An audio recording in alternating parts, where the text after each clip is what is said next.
hello guys welcome केनेকুৱা আছে মই আশা কৰো আপোনালোকে সবে ভালে আছে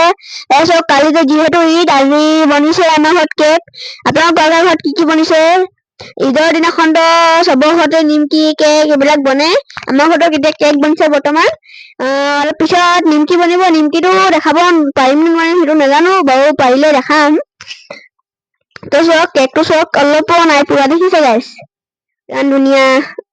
মা খুদিম বাৰু কিহত বনাইছে মা কৈ দিয়কচোন কিহত বনাইছে এইফালে দেখাই দে চচমেনত বনাইছো এইটো চা অলপো নজ্বলিলে এইটো চবতকে শৰ্টকাট মানে আইডিয়া এইটোত বনালে ধুনীয়া আপোনালোকে বনালে গাইস বালিত বনাব বালিত থৈ বনাব ৰখা আপোনালোকে দেখাই দিম এই সব গাইস কেৰাহীৰ ভিতৰত বালিত এনেকা মানে চচপেনটো ইয়াত বহাই দিয়ে এবাৰ গৰম হৈ হয় এনেকা হয় বুজিলে আপোনালোকৰ এনেকা বনাব মই আশা কৰিছো তেতিয়া মানে আৰু হেৰিটো নুপুৰে কেকটো ধন্যবাদ